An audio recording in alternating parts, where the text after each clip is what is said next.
عليكم ورحمة الله تعالى وبركاته. واحدة من مشاكلنا الكبيرة في السودان إنه نحن بنتعامل بعاطفة كبيرة جدا في كثير من الأمور الحياتية خاصة العملية، والحاجة دي أكثر حاجة ظاهرة في الوسط الرياضي أو في الأندية بتاعتنا، إنه السودانيين عاطفيين جدا، بيتعاطفوا مع يعني مثلا لاعب قضى فترة كبيرة جدا في الفريق، فهم بيتعاطفوا معه حتى عندما يتراجع مستواهم. بيكون كإدارة وإطار فني بيدوه الفرصة يشارك عشان يحاولوا ما يعني طبعا أي لاعب من لاعب كبير لما يقعد في دكة البدلاء فبيتأثر.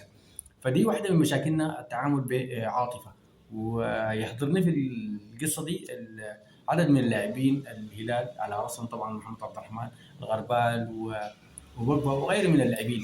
يعني مشاركتهم في مباراة نهضة البركان وغيرها من المباريات جات خصما على الفريق، وبالتالي الفريق تأثر وخرج بسبب انه مستواه كان متراجع. حتى الغربال مستواه في لقاء الذهاب والاياب كان ضعيف جدا وردوده سيء جدا، وما خدم الفريق ولا خدم يعني زملائه اللاعبين، بل كان اي كوره تتلعب له وكان بيتقطع منه بكل سهوله. بالتالي يعني لاحظت ايضا في الساحه الاعلاميه برضو الاعلاميين يعني عاطفيين جدا، اعلاميين كبار تعاطفوا مع الغربال بل دافعوا عنه، وانه والله الغربال ده عنصر مهم وانه وجوده يعني واحد قال لو يعني الغربال ده يعني وجوده لو الهلال جاب البطوله الافريقيه حيكون بسبب الغربال.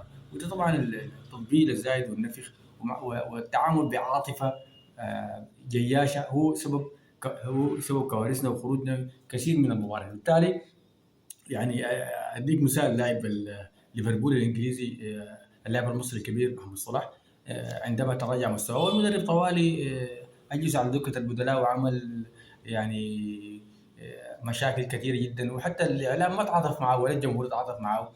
وده شيء طبيعي، ده سنه الحياه، انه يعني لما يقل عطائك ف من المفترض انك ذاتك انت كلاعب تكون عندك الفطنه انك يعني تحاول تطلب من الجهاز الفني انه ما يحاول يشركك زمن طويل من المباراه، حتى ما تكون عرضه لانتقادات. الان الميديا كلها يعني هجوم عنيف على الغربال وعلى بوجبا وعلى عدد كبير من اللاعبين الكبار في الهلال، ويحملوهم مسؤوليه خروج الفريق. وبالتالي انت الان في مواجهه الجمهور، ويعني لما تصل انك تتلقى انتقادات من الجمهور الرياضي فبقائك في الفريق حيكون مهدد، لانه الضغوط الجماهيريه قد تؤدي الى شطبك. بالتالي يعني الجهاز الفني قد ايضا يكون تعرض لضغوط اعلاميه وضغوط من الاداري انه يشرك الغربال وغيره، وبالتالي كان سبب في خروج الهلال.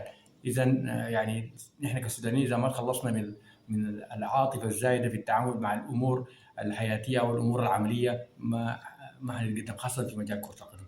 السلام عليكم.